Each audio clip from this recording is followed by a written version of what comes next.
อาสนะแล้วได้เตสนาธรรมธรรมโมธรรมังอนุกัมปิมังปัจยังอนัตตังกะโลมาขอยุติสิทธิกับไอ้สามพระกิจพระไหลรัตนะเกี่ยวเจ้าทั้งสามพระการขอแสดงความนับถืออันยังสิอับบาพระนามงถึงเก้า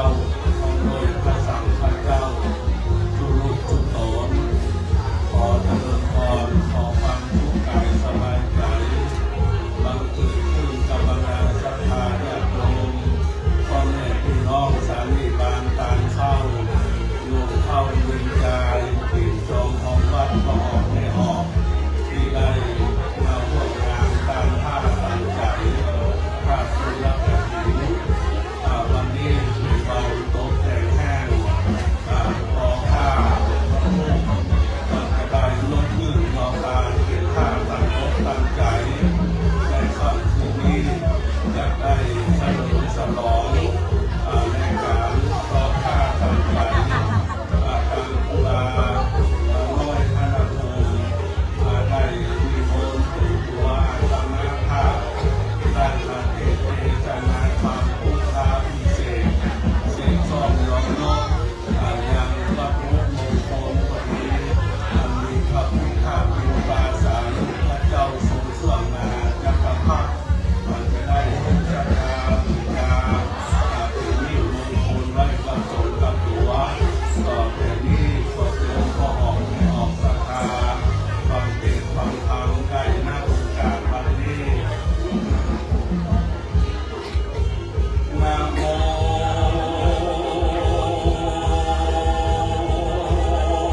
ตัสสะภะคะวะโตอะระหะโตสัมมาสัมพุทธัสสะนะมามิธัมมัสสุนิสุเตสังฆานาธัมมัสสังฆาเนยะภานาเปโตธัมพุทธังโมทิลาภันตาลิรันเตตัมมันตังจิโสอันเนโมตังอานันตาภูคา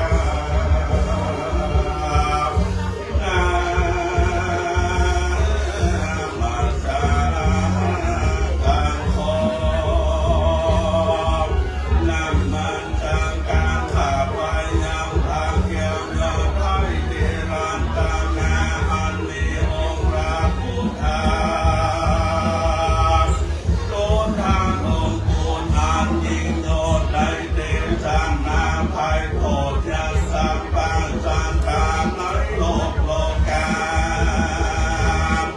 แม้พอหน่วยดำใดของปานนาร้อยกาพาวาจาใดทางโล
ลายจาติทุกจาราติทุกเพียงติทุกขอรังอาทุกเลอาปัญญาทุกสัมมุตโย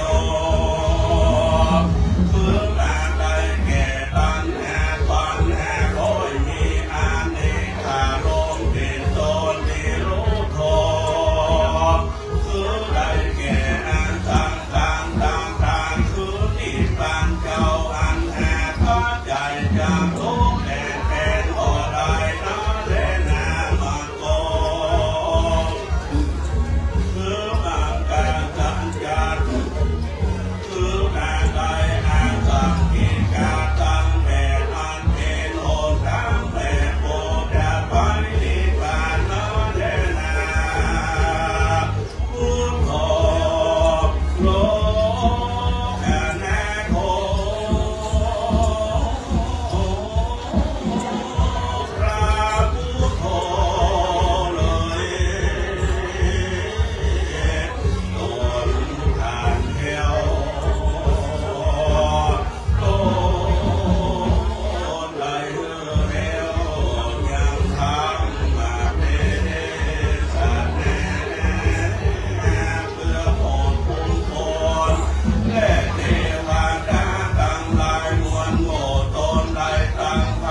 งธรร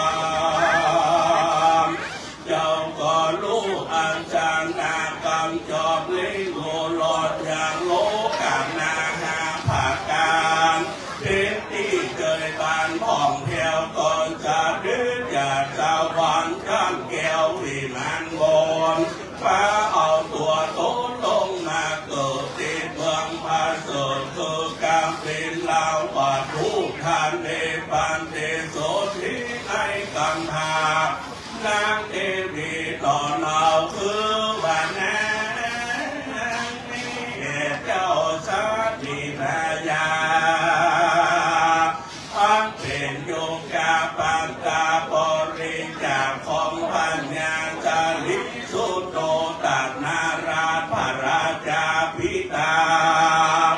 เจ้าสาเด็จอยู่ในกัมพาเมมานดาได้10 เดือนโอราควนบนที่รังคันนาผิวพายา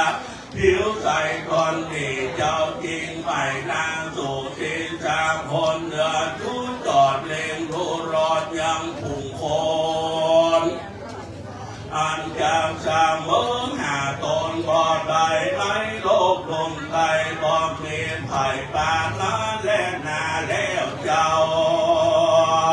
หญิงเก่าโอตามนางการข่าวบางอ่างกงทำปัสสเวงโลกาเศษทองหามมันจำเรียนโลกาเศษทองหามมันจำเรียนโลกาสะบังเนอันว่ากูนี่นาโน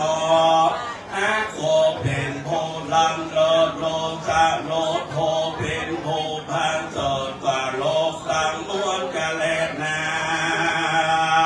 เมื่อนั้นโปเตจันโตอังปาภาปรมาโปเตจันเจ้าได้จำเลินไว้นาจุจอดต่อเต่ารอดอายุได้สาวเข้าวาจาเจ้าก็เกิดปัญญาอันวิเศษรู้แจ้งเหตุแห่งกองสังขารผ่านพระโลกสงสารอันดีนามันบ่เตียงเป็นที่ตั้งแห่งกองทุกตั้งมวลสมเพิ่งกูเอาตัวตนในห่างสระห่างกาสละหากังดังแห่งจิตใจบริตังใบเตี้ยเอาตนเข้าปวดจังพานอวดเป็นจิตเจ้าจริงจะเป็นอีกไว้กาจากนางน้อยนาดยาโสภาพราพินปาภูมิงามเงี้ยกำตั้งลูกหับน้อยราชลาหุนกุมารเจ้าก็มาจะเด็ดเข้าโสเห็นงามปังใหญ่บางมุ่งก่อสร้างโพธิสมบันสาราราชการมาส่งผ่านอวดปังปัญญาบวชเป็นจีนาการน้ำอาโตแห่นักดีงามกว่าเจ้าก็เล่งก่อสร้างปั้นเป็นเพียงจนจำเนียมได้หงป่าจาเป็นเหตุไม่ต้องเตะทุกปารังอาเดเดนะเจ้าก็มาโอชาปั๊มเป็นธรรมยุดต่อตลอดถึงเดือน8เป็นดาราจิตใจสาววยโภชนะอาหารอันประหลาดคือว่าเขามารู้ปัญญาของนางทุกยาดานับเป็นปฐมบิณฑิบาตเกินต้นหัวปีและนาตั้งเตแลน้ำในรังจากลาเจ้าจริงสะเดลีราปล่อยกาดยุกง่ายบาดเข้าสู่ไพศาลยามตะวันไปบนจากอาไกลคำอันบาตะวันก็มาโตตามอยู่ข้า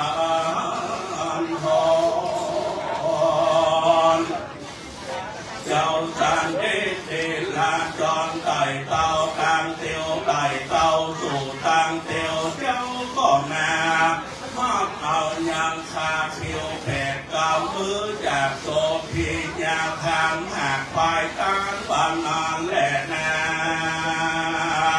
โคดีโลกทางการทาป่านลังเจ้าต่อมาปูยังคาตาตุ้มไตคือพระตุกพื้นเก่าไม่มาโปธาเอาต่างฝันลังลองนั่งป้อมเป็นโปธิทรงปานเจ้าก็แม่นาทิขาในหราไทยใจว่ากูจากน้ำข้าวานาปังเป็นอยู่ตัดดีนี่แหละนะถ้าลาบได้กิเลสทำกันจำก็เสียงบ่โมเลี้ยงเกี่ยงจากคันการสั่นการกูก็พอรู้จากสถานะดีนี้แหละนะเจ้าก็เข้าปั้มเป็นเพียนโยสัมมาแล้วจนพระอาทิตย์ก็แม้รับละเหลี่ยมขันแก้วเขาอยู่กันหอนโหหมู่โลกน้อยโลกน้อยบินลาเขาคอนทิ้งแดงจอนก็แม่วอนร้องถูกต้องสายันเหอุตุมปาราวันเลในป่าอุตุมปาราวันนันนาก็บางจางอาบลำยิ่งเจ้าต้องมากาตามใจแม่ดิ่งต่อดวงธรรมไปนางตัวยังที่จะโหนวันออกก็ดีแลรักตาแม่ป่าลังเกรักตาแม่อันว่าแทนเกี่ยวอันแงมใส่ของแถวก็เกิดมีมาอ่านธรรมเมตตาเจ้าก็ปังเพลงปารามีธรรมกำจัดยังหมู่นานแม่เสนามันปล่อยกาดไปแล้วเจ้าก็แม่รู้ว่าตายถ้ารักทานยาสัมปัญโยเป็นพระพุทธเจ้าได้โปรดถูกปัจจาลมเน่าหิงใจได้ทั้งศาสนาไว้ให้คนต่างหลายได้ศาสนาไปอาสาพามโกนตาเจ้าแห่งเราตอนใดตันจะรู้เป็นพระสัมปัญโยต้นผ่านแถวใดนางยังรักตานาแล่เกี่ยวผ่านลังการเข็นพระเจ้าโคตรโลและหมู่ปัญญาเกิดสุขาพันโยแก่มาดูและเทวดาทั้งหลายมวลห้าตังจำปาหากเมืองโคตรในสาทานลมใจจักอ่านนำไปชาวอาสงไขยไป6,600,000 โกดปันและนาสาธาอานบาสาปัญโยพระพุทธเจ้าโตผ่านเผาที่โลกาธรรมทางก็ปั้มเป็นงัดยังพระโพธิศาสนาคือธรรมเทศนาอันเป็นอันนา45 วาจาหากกฎหมายกฎาบริจารต่างหลายเพศ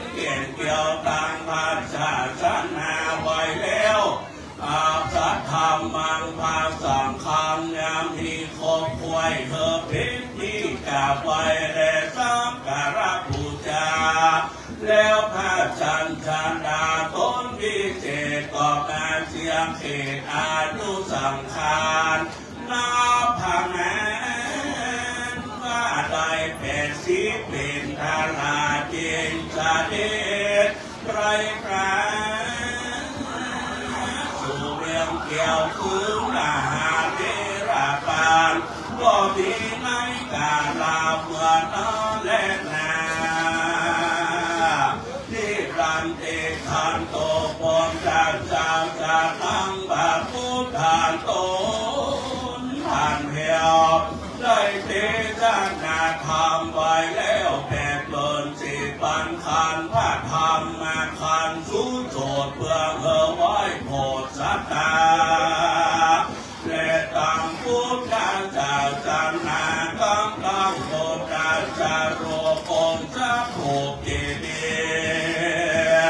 ตั้งเก้าใบจะเลนังหาพอสังเวกันิยังโคตเป็นที่กาบไว้สักการะบูชา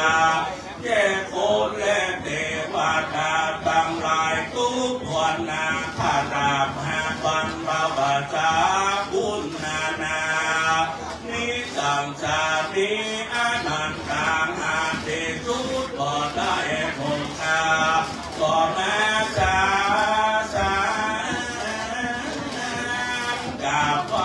ขออาราธนายังกุณอันเอกจังจาตังม้วนปุ่มนันนาเขาแน่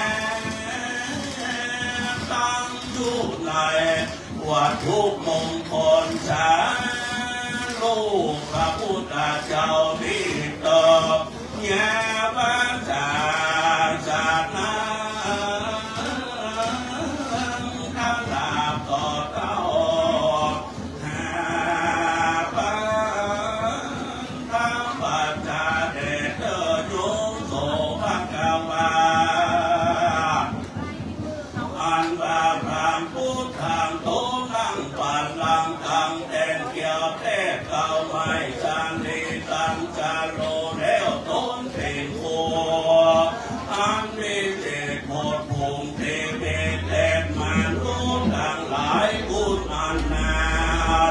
มีหน้าโภคาขออาราธนายังกุณตั้งหลายเขานาตั้งอยู่ในวัดทุกมงคลและสาธุปินปาพระพุทธเจ้าที่เกิดปันติสันติกัญญาพัญญา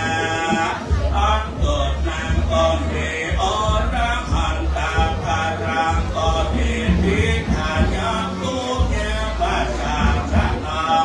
ขออาราธนายังกุณอันจุงอาตังโยในวัดทุกมงคลและสาธุพระพุทธเจ้านิเกิดศิลาสมาธิมาหาวัดโลนาดวนพระสงฆ์ขออาราธนา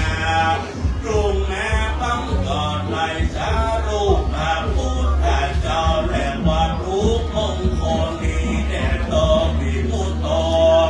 อันตาปิโมทิธรรมอันนำสัตบุญญาโภกวตาสงสารนันตาทิปุณโนอันนี้บุญหาที่สุดที่เสียงบ่ได้โภคาก็ขอ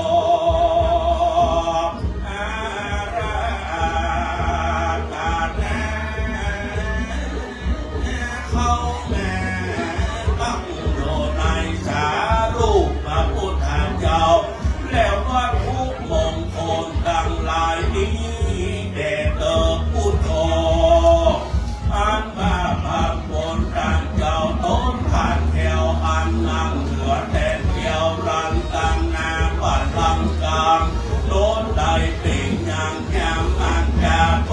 ริหารสอบแจงตัวบุญแห่งจักรวาลด้วยบุญรวมมันนาด้วยบุญรวมนั้นขออาราธนาได้มาตั้งอยู่ในวัดทุก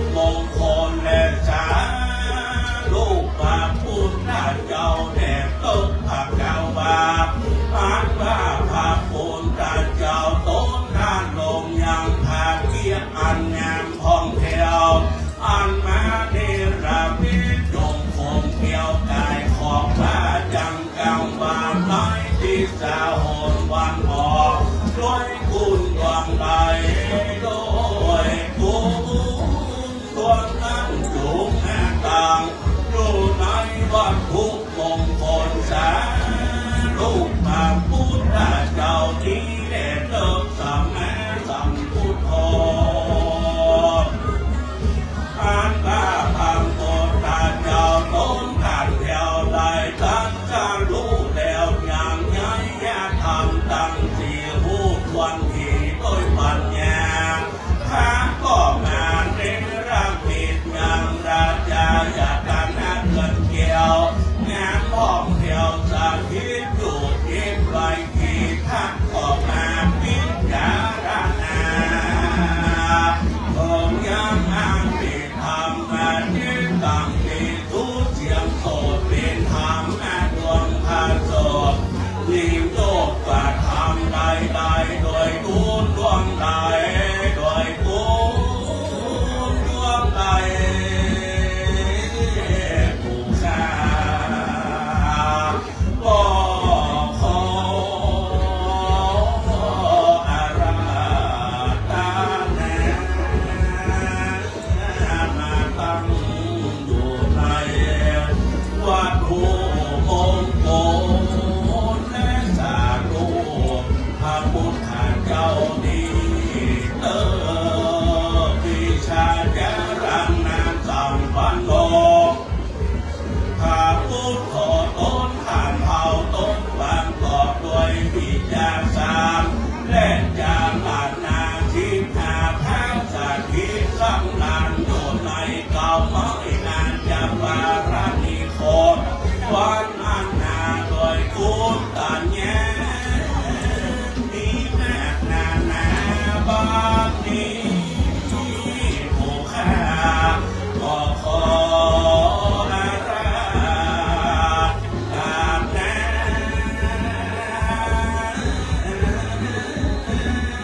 ไม่เท่าแม่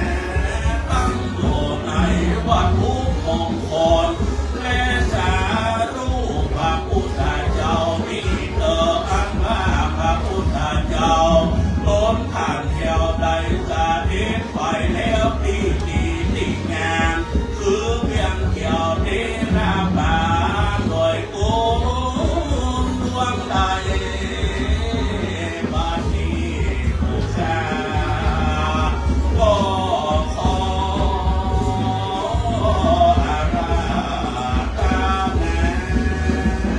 นาได้มาตั้งอยู่ใน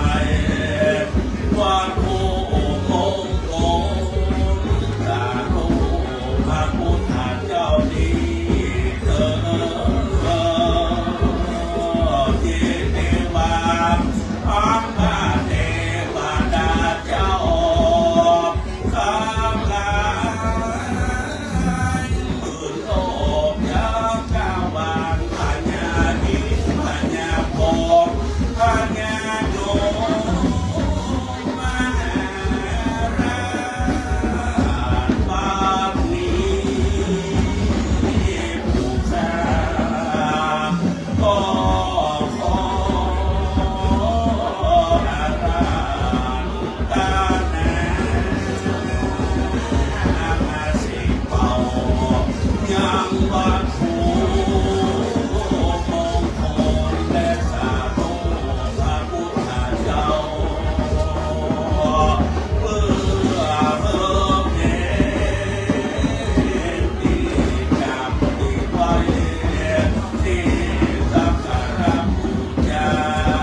เทศนาปาริโย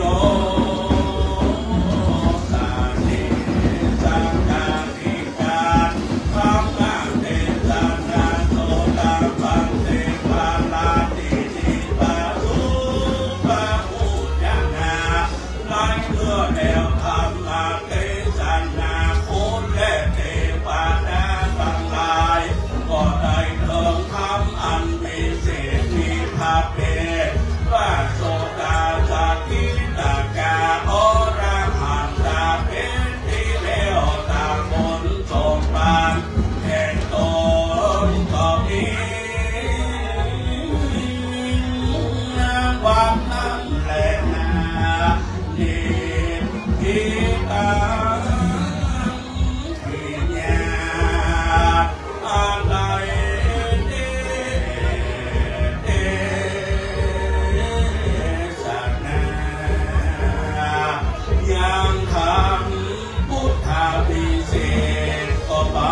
ได้แสดงพระธรรมเทศนา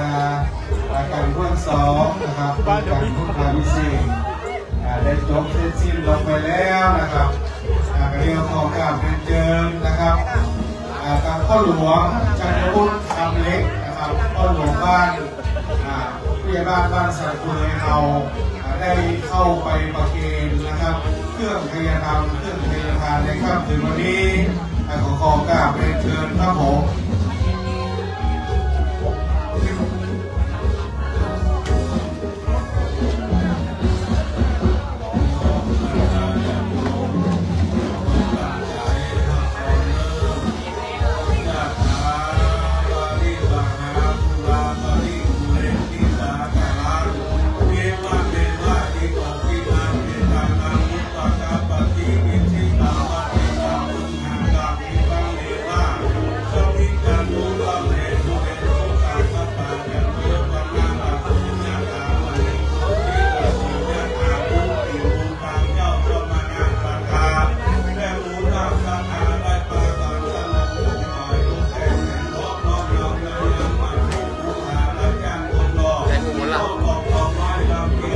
มดเนี่ยอันนี้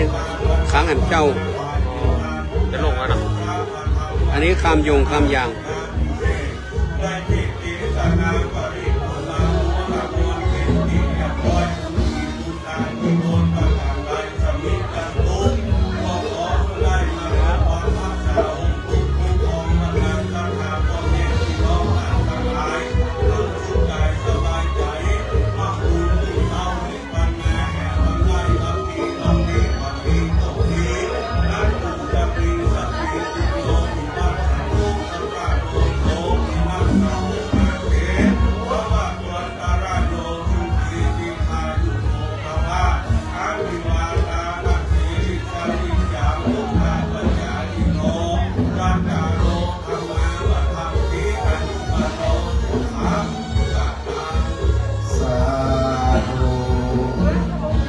วันตา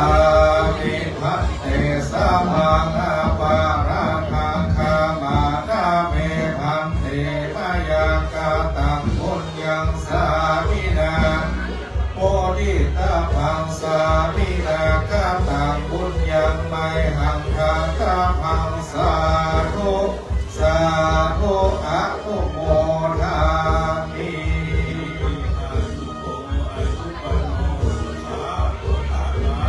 สาธุสาธุสาธุนะครับบรรดาคณะสถาบันสันปุเลยเขานะครับก็ขอกราบขอบพระคุณในเมตตาธรรม